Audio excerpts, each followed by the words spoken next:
Before I begin, if you've ever felt invisible to the people who were supposed to show up for you, please leave a comment, and subscribe to StoryForge Network. Graduation day is supposed to feel like a finish line, but for me, it felt like standing alone in the middle of a crowded stadium, holding proof of years of effort while realizing no one who mattered was watching. I remember the weight of my cap pressing into my curls, the way my gown brushed my ankles as I shuffled into line with my classmates. Everyone around me was buzzing with excitement, parents waving from the stands, phones already lifted, ready to capture the moment. I kept craning my neck, searching row after row for my mom's bright red scarf or my dad's familiar slouch. I told myself they were probably just late. Traffic was bad, parking was a nightmare. They'd show, they always said they would. This time had to be different. It wasn't. The night before, I'd called to confirm. My mom answered with the TV blaring in the background, commentators shouting about kickoff times and stats. She sounded distracted, like she was doing 3 things at once. I told her what time the ceremony started, reminded her where the stadium was. There was a pause, just long enough to feel wrong. Then she laughed, light and careless, and said, "Honey, the Super Bowl starts at 4. We're having people over. You'll understand, right? It's just a ceremony." My dad chimed in from somewhere behind her, joking that diplomas didn't expire, but Super Bowls did. I laughed too, because that's what I always did when my feelings were inconvenient. I told myself it didn't hurt. I told myself they'd come anyway, or maybe watch a replay later. I hung up and stared at my phone for a long time, waiting for the familiar ache to fade. Standing there on the field, waiting for my name to be called, that ache came roaring back. When I finally accepted the truth that they weren't coming, it settled in my chest like a heavy stone. I clapped for the people around me, smiled when the camera panned past, and tried not to let my eyes sting. When my name echoed through the speakers, I walked across that stage alone. No cheers, no whistles, just polite applause from strangers and the sound of my own footsteps. I shook hands, took the diploma, and faced the crowd one last time, hoping against reason that maybe I'd missed them. I hadn't. After the ceremony, my friends hugged their families, posing for photos, laughing, crying. I stood off to the side, pretending to text someone, pretending I had somewhere else to be. Eventually, I left. I drove home in silence, the radio off, the cap on the passenger seat like an accusation. When I walked into the house, the smell of wings and beer hit me immediately. The living room was packed with people wearing jerseys, shouting at the screen. My mom glanced up, surprised, like she'd forgotten I existed for a moment. "Oh, you're back already," she said, then turned back to the game. My dad raised a hand in acknowledgement without looking away from the TV. That was it. No hug, no congratulations, no apology. Something inside me went very still. That night, I lay awake staring at the ceiling, replaying every moment I'd minimized my own needs so theirs wouldn't feel threatened. Every recital, every award, every quiet achievement that came second to something louder. I realized this wasn't about the Super Bowl. It never was. It was about a pattern I'd been living inside my whole life, one where I kept shrinking to fit into their priorities. And for the first time, instead of feeling small, I felt tired, bone-deep tired. The idea came quietly the next morning.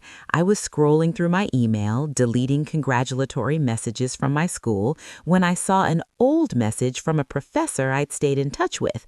She'd once mentioned opportunities out of state, programs that valued ambition and independence. I clicked through links, half curious, half desperate. By noon, I was looking at flights, one-way flights. The thought scared me, but it also lit something inside me I hadn't felt in years. Possibility. I didn't tell my parents right away. I needed to know it was real first. Over the next week, I applied, interviewed, packed, and planned. Every step felt like reclaiming a piece of myself. When I finally told them it was over dinner, the TV muted for once. My mom frowned, confused, and asked why I was being so dramatic. My dad said I was overreacting, that family stuck together. I looked at them and realized they genuinely didn't see what they'd done. That hurt more than anything else. I told them I needed to go somewhere I mattered. They didn't stop me. The morning I left, the house was quiet. No send-off, no tears. I stood in the doorway with my suitcase, waiting for a last-minute change of heart that never came. I walked out, closed the door gently behind me, and didn't look back. At the airport, holding that one-way ticket, my hands were shaking. I was terrified. I was grieving. But underneath it all, there was relief. For the first time, my life was mine. As the plane lifted off, I pressed my forehead to the window and watched my old world shrink below me. I thought about the graduation stage, the empty seats, the silence. I realized that moment hadn't broken me, it had woken me up. Sometimes the people who don't show up are the ones who push you toward the life you were always meant to build. The city I landed in felt louder than my thoughts, and that was exactly what I needed. Tall buildings crowded the sky. Strangers brushed past without looking twice, and no one knew my history. I rented a small room in a shared apartment with mismatched furniture and a window that rattled when buses passed, but it was mine in a way nothing had ever been before. The first night, I lay on the mattress, listening to unfamiliar sounds, and felt the full weight of what I'd done. I had left everything familiar behind, with nothing but a degree, a suitcase, and a quiet ache that hadn't quite caught up to me yet. The job I took was entry-level and exhausting. Long hours, little pay, no safety net. But every morning when my alarm went off, I knew why I was getting up. I wasn't trying to earn approval anymore. I was trying to build a life. There's a difference that changes how you carry yourself. I learned the bus routes by heart, learned how to stretch groceries for a week, learned which corners felt safe after dark. I also learned how much strength I had when no one was watching. The loneliness hit hardest in the evenings. I'd come home bone-tired, collapse onto the bed and stare at the ceiling, the same way I used to back home, except now the silence wasn't loaded with disappointment. It was empty space, waiting to be filled. I filled it slowly. I made friends at work, tentative at first, then closer. People who asked about my day and actually listened to the answer. People who celebrated small wins, like my first raise or the day I finally figured out the subway without checking my phone. I realized how starved I'd been for that kind of ordinary care. I called my parents less and less. At first, it was accidental, missed calls, busy schedules. Then it became intentional. Every conversation left me feeling hollow, like I was reaching into a well that had already run dry.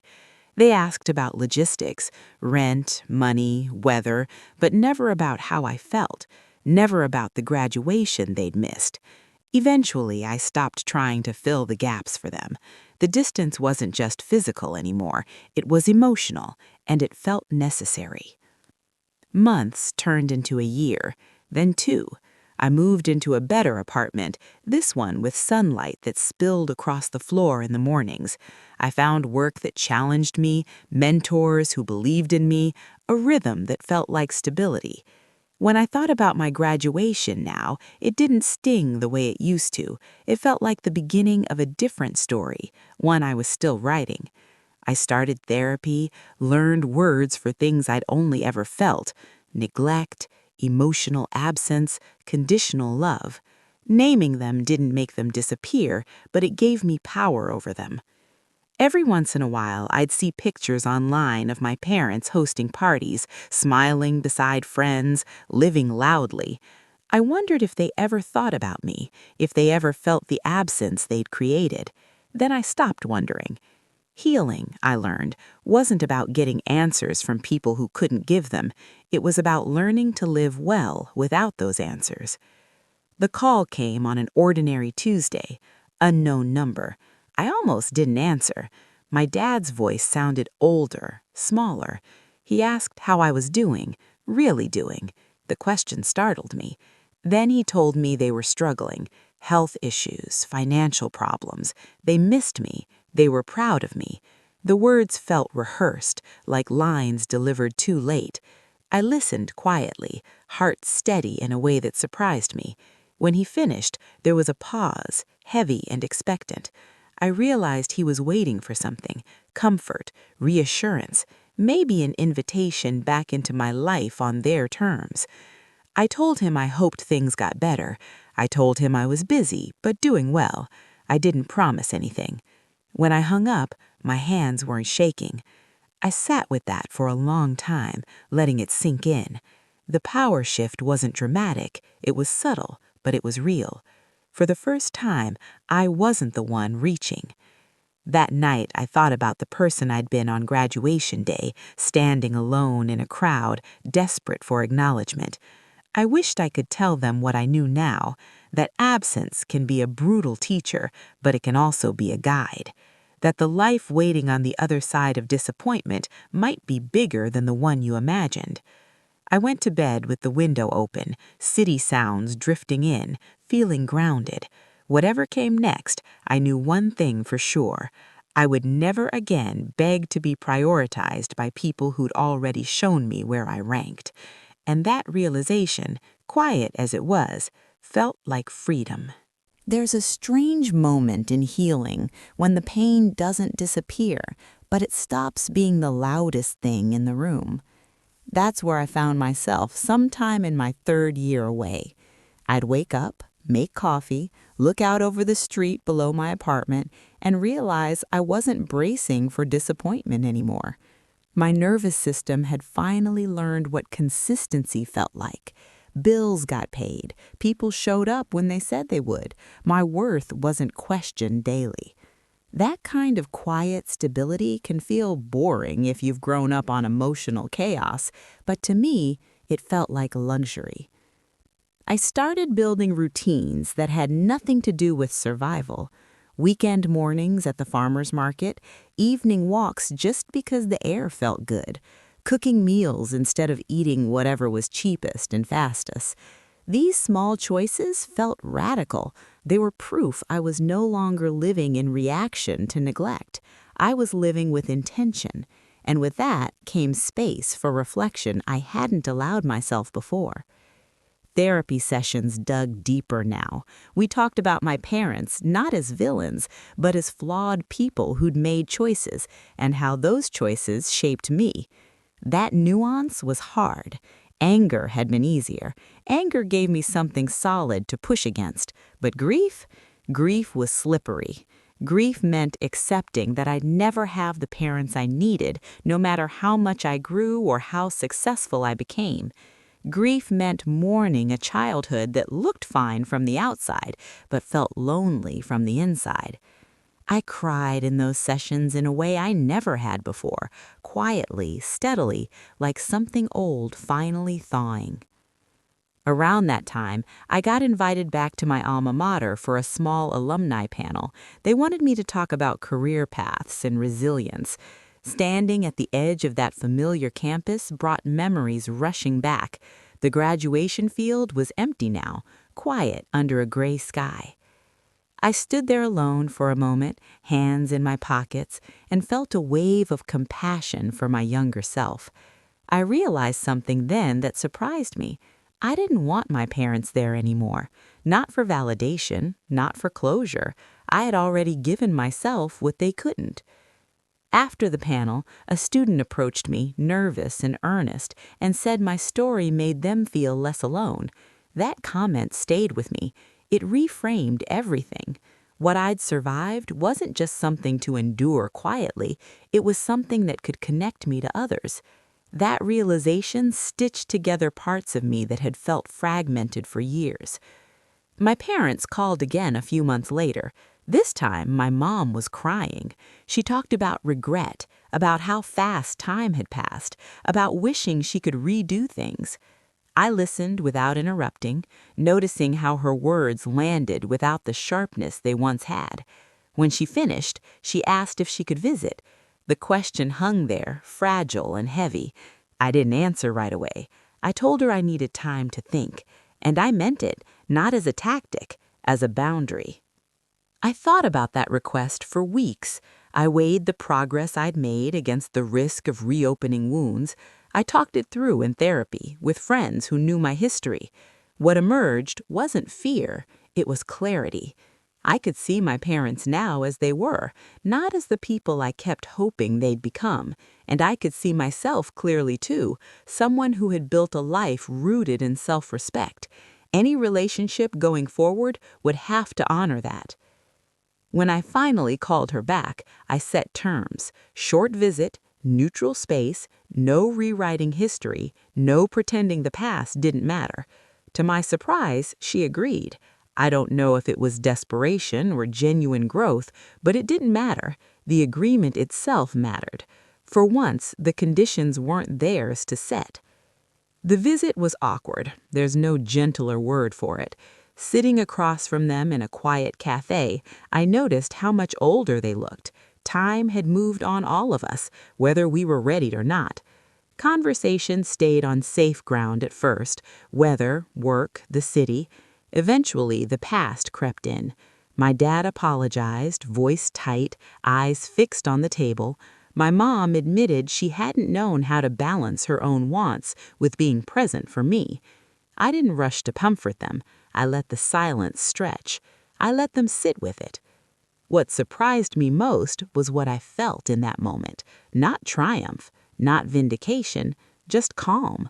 Their apologies didn't complete me. They didn't fix anything retroactively, but they also didn't destabilize me. I thanked them for saying it. I told them how their absence had affected me. I didn't soften it to protect their feelings. I didn't sharpen it to punish them. I just told the truth.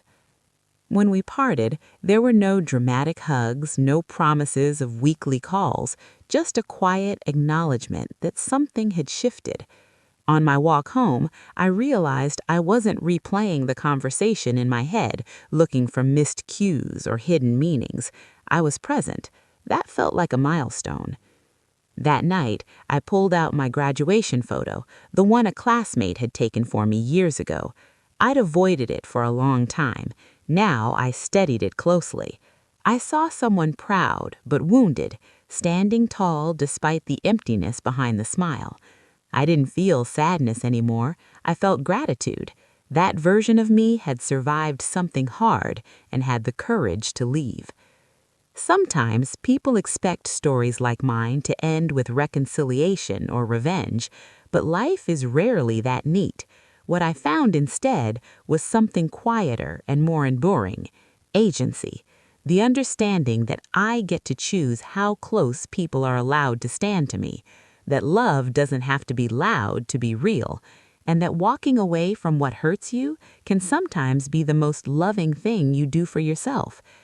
As I turned off the light and settled into bed, I felt something settle too, a sense that I was no longer defined by what my parents missed, but by what I'd built in the space they left behind. And that, more than any apology, felt like graduation day finally arriving. Life has a way of testing the lessons you think you've already learned. Just when I started to feel steady, truly steady, something small would happen that reminded me how old patterns try to sneak back in when you least expect them. For me, it was a simple invitation. My mom called one afternoon and asked if I'd consider coming home for a holiday. She framed it casually, like it wasn't a big deal, like it was the most natural thing in the world. I could hear hope tucked into her words, fragile and careful. I felt that familiar tug in my chest, the instinct to say yes just to keep the peace. I didn't answer right away. I asked if I could think about it. After we hung up, I sat on my couch, staring at the wall, listening to the hum of the refrigerator, letting the question echo. The old version of me would have gone home no matter how uncomfortable it felt, believing that showing up was the same as being loved. But the person I was becoming understood something different. Showing up without being safe is just another form of abandonment, this time of yourself. I thought about what going back would mean. the house where my feelings had always been an inconvenience, the couch where they cheered louder for a game than for my milestones, the way I'd learned to make myself small to avoid disappointment. I also thought about how far I'd come, how carefully I'd built my life brick by brick. I realized I wasn't afraid of seeing them, I was afraid of losing myself again. When I called my mom back, my voice was calm. I told her I wasn't ready to come home yet. I said it wasn't about punishment or anger, but about protecting the progress I'd made. There was silence on the line, thick and heavy. Then she said she understood, though the words sounded like they were still settling in her mouth. We ended the call politely. I sat there afterward, waiting for the guilt to hit.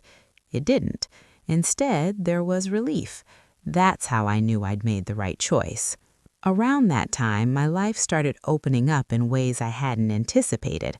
I was offered a leadership role at work, something that would have terrified me years earlier. Standing in front of a team, making decisions, being seen, it all felt surreal. But instead of doubting myself, I felt grounded. I knew how to lead because I'd learned how to take care of myself. I accepted the role, not because I wanted to prove anything, but because I trusted myself to handle it. With growth came visibility, and with visibility came questions.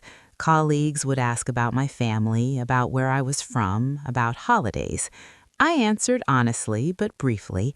I no longer felt the need to explain or justify. My story didn't need embellishment to be valid. It was enough to say, "We're not very close," and let that be the end of it. One evening, after a long day, I found myself walking past a travel agency window, the glow of destination posters catching my eye. On impulse, I stepped inside. I booked a solo trip, something I'd never done before. It felt symbolic, choosing a place just because I wanted to see it. No one else's schedule, no one else's expectations. When the day came, I boarded the plane with a familiar flutter of nerves and excitement, but this time it wasn't about escape, it was about expansion. Travel has a way of stripping you down to essentials, wandering through unfamiliar streets, trying new foods, sitting alone with your thoughts. It forces you to confront who you are when no one knows your history. I realized I liked myself. I liked my company. That felt like the most important milestone of all. During that trip, my dad sent me a message. It was simple. He said he was proud of me. No qualifiers, no follow-up requests. I stared at the words for a long time. They landed differently than they would have once. I didn't feel a rush of validation or a surge of emotion. I felt neutral. Appreciative maybe, but not altered by it. I replied with a thank you and put my phone away. The moment belonged to me, not to them. When I returned home, jet-lagged but energized, I noticed how rooted my life felt. Friends welcomed me back with stories and inside jokes. My apartment felt warm and familiar. I unpacked souvenirs and memories, each one a reminder that I was living fully, not waiting. That sense of ownership over my life was something I guarded carefully.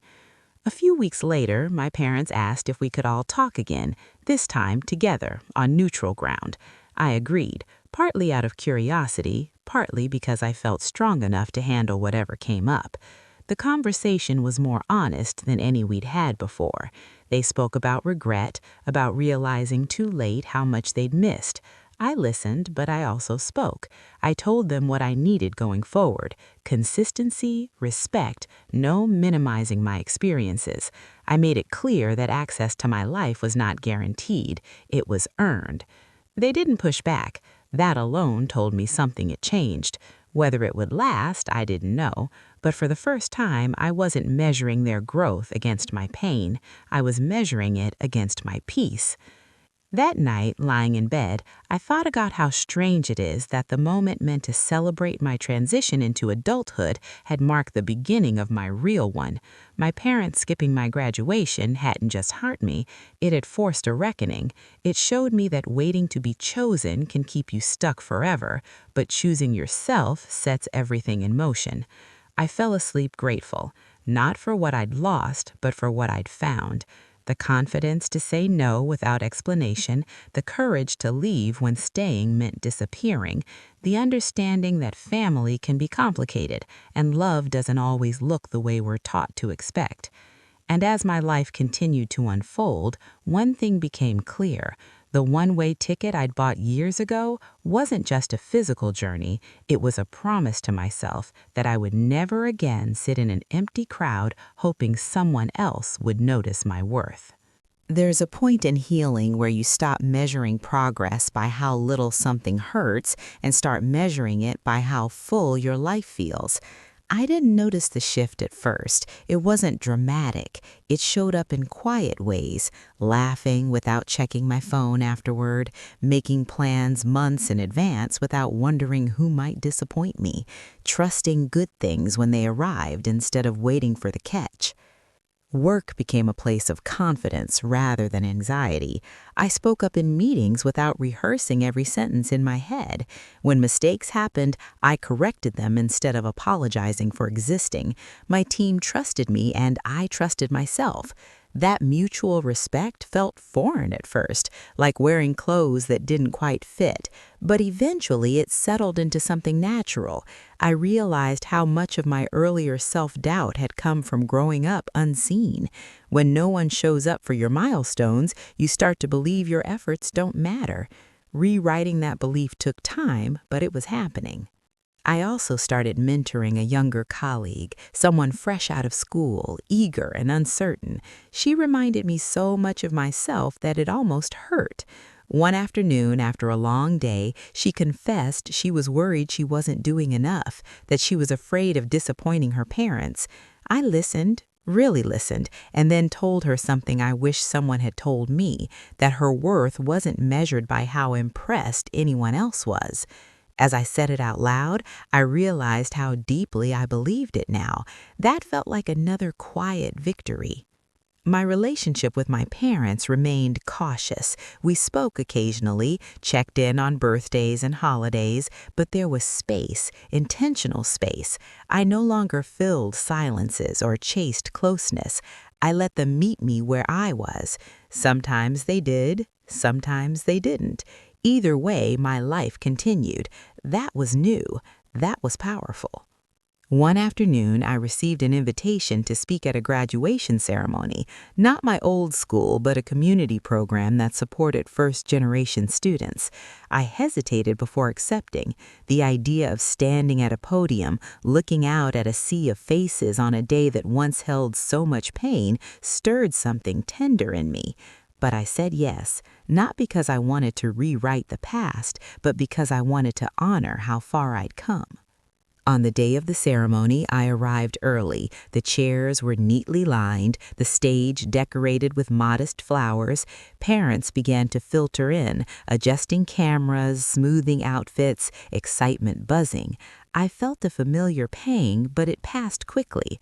When I took the stage, I spoke honestly. I talked about resilience, about unexpected turning points, about how sometimes the people who don't show up teach you how to show up for yourself.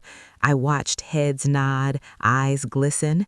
Afterwards, several students thanked me. One hugged me tightly and whispered, "I needed to hear that." I walked away feeling lighter than I had in years. That evening, my mom called. She'd seen photos from the event online. She said she was proud, that she wished she'd been there. I thanked her. I meant it, but I also noticed how her words no longer had the power to undo or complete me. Pride received without expectation is a very different thing from pride begged for. I slept well that night. As time went on, I found myself thinking less about the Super Bowl, the graduation, the empty seats. Those memories hadn't disappeared, they'd just taken their rightful place in a much larger story.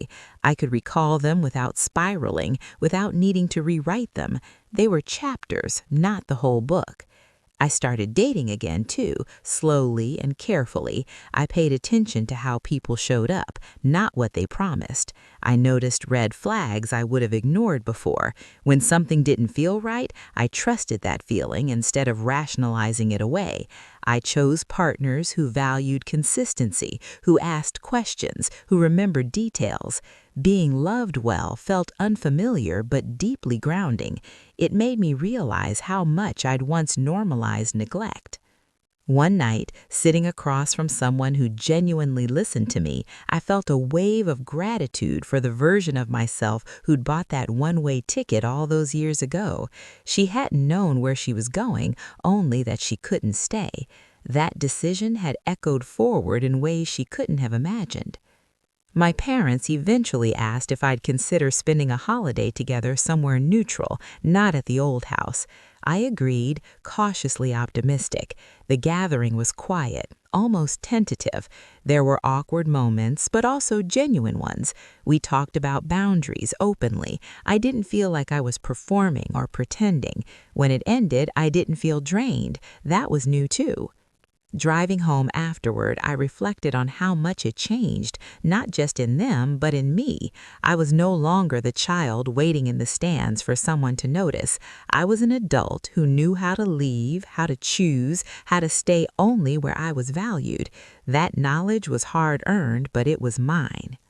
Later that night, I pulled out the cap and gown I'd kept tucked away. I'd considered throwing them out more than once, but something had stopped me. I ran my fingers over the fabric, thinking about that younger version of me standing on the stage, scanning the crowd. I wished I could have stepped back into that moment and whispered, "This isn't the end, it's the beginning." I folded the gown carefully and placed it back, not as a reminder of loss, but as a proof of survival. What my parents never understood at the time was that skipping my graduation didn't just hurt my feelings, it clarified my future. It showed me where not to look for validation and where to find it instead. It pushed me towards a life built on intention rather than hope alone. As I turned out the light, I felt steady, not because everything was perfect, but because I trusted myself to handle whatever came next.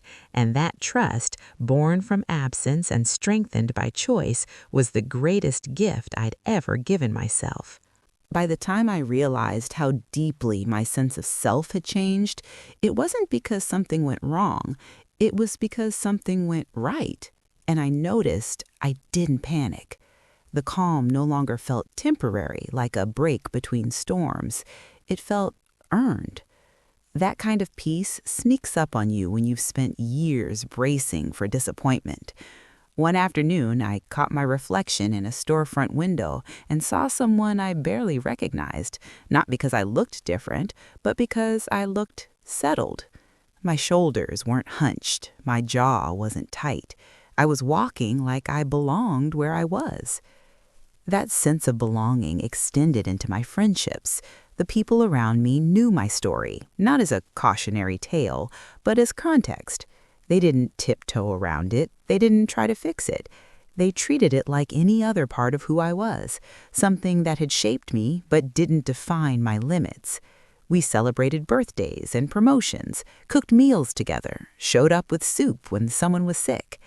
These ordinary acts of care stitched something together inside me that had been frayed for a long time. I noticed, too, how differently I handled conflict. When misunderstandings came up, I didn't shut down or over-explain. I said what I needed, listened to the response, and trusted myself to walk away if respect wasn't there. That was a skill I'd never learned at home. Growing up, conflict meant silence or deflection. Needs were inconvenient. Emotions were something to manage privately. Learning that disagreement didn't have to equal abandonment was a revelation. My parents and I continued our careful dance. There were stretches of genuine effort, consistent calls, thoughtful questions, and moments when old habits resurfaced. When they did, I named it, calmly, without accusation. Sometimes they adjusted, sometimes they didn't. The difference now was that I no longer took their limitations personally. I could see where their capacity ended, and I didn't push past it hoping for more. Acceptance, I learned, isn't approval, it's clarity. One evening, my dad asked if I'd ever considered moving back closer to home. The question was casual, but I heard the longing underneath it. I took a breath before answering. I told him I was happy where I was, that my life was full, that distance had been good for me. He nodded, quiet for a moment, and then said he understood. Whether he truly did or not, I didn't need to parse it. My answer had been honest, and that was enough. Around that time, I received news that shifted everything again. A job opportunity opened up, one that would put me in a position to influence programs I cared about deeply. It meant more responsibility, more visibility, and a seat at tables I'd once believed were out of reach. The old voice in my head tried to resurface, whispering that I didn't deserve it, that I'd somehow fooled everyone. But it didn't last long. I had evidence now, years of it. I accepted the offer without apology. The work was demanding but meaningful. I found myself advocating for people who'd been overlooked, pushing for structures that supported rather than dismissed. Each success felt like a quiet rebuttal to the narrative I'd grown up with, that my achievements were optional, interchangeable, easily postponed. They weren't. They mattered. I mattered. As my life expanded, I found myself revisiting the idea of forgiveness, not the kind that requires reconciliation or amnesia, but the kind that releases you from carrying resentment as a full-time job. I realized I had already forgiven my parents in many ways, not by excusing their choices, but by refusing to let those choices dictate my future. Forgiveness for me looked like boundaries. It looked like truth spoken without venom. It looked like choosing not to reopen wounds just to prove they existed. I was asked to attend another graduation, this time as the guest of a close friend's child. Sitting in the stands, I felt a flicker of the old ache, but it was gentle now, like a scar you notice only when the weather changes. I clapped, cheered, took photos. When the ceremony ended, we hugged and laughed and went out for dinner. No part of me felt left behind. I was fully present. That felt like the final proof of how far I'd come. Later that night, my mom texted me a photo she'd found while cleaning, a picture of me as a kid holding a handmade sign from a school event. She wrote, "I wish I'd done better." I stared at the image for a long time. The child in the picture looked hopeful, eager, unaware of the disappointments ahead. I felt a surge of tenderness, not anger. I replied, "I'm doing okay now." It was the truest thing I could say. What struck me most was that my story no longer felt like something I needed to explain. It simply was.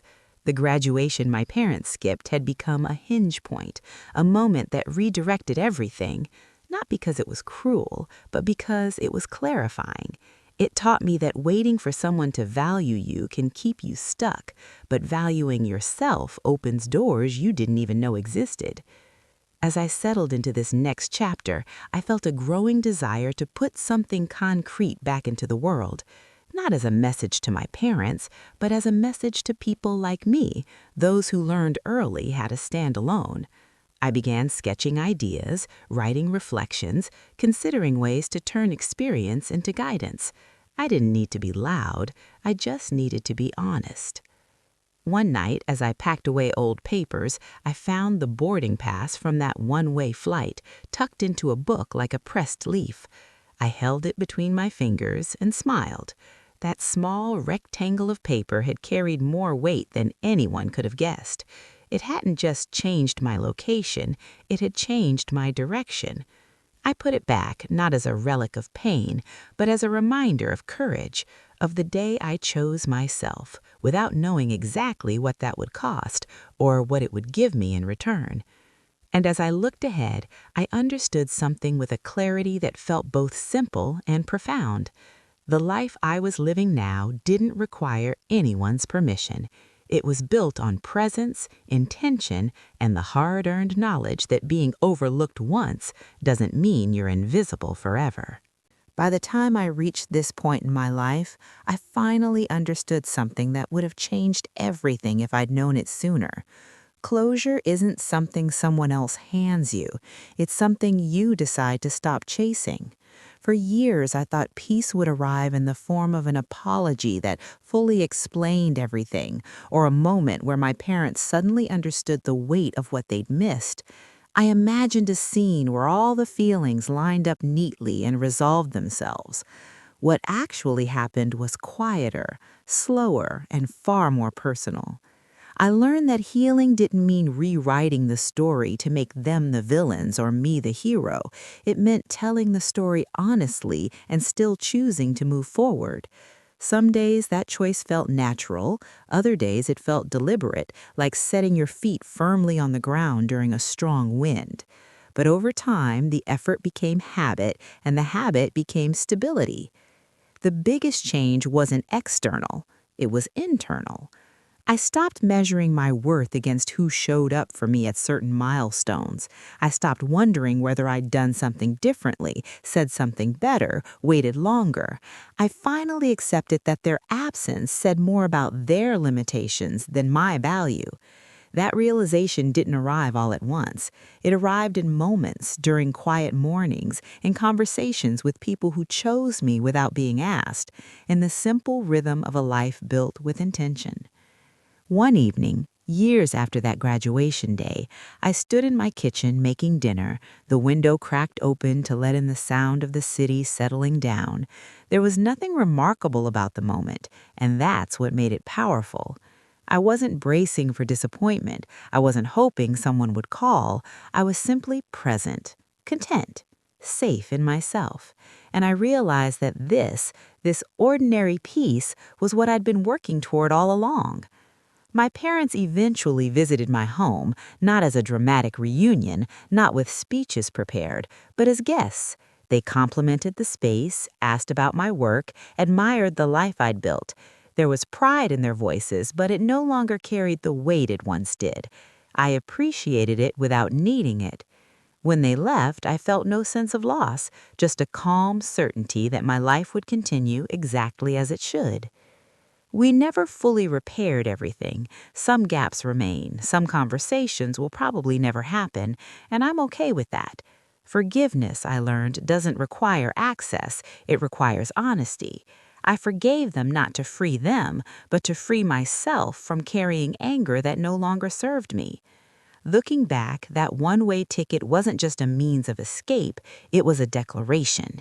It said, I'm choosing myself, even if no one else does. And every step since then has been an extension of that choice. I chose growth over bitterness, curiosity over resentment, self-respect over longing. If there's one thing I hope someone takes from my story, it's this. Being overlooked doesn't mean you're unimportant. Being left behind doesn't mean you're unlovable. Sometimes it means the people around you don't know how to show up, and that's not your burden to carry forever.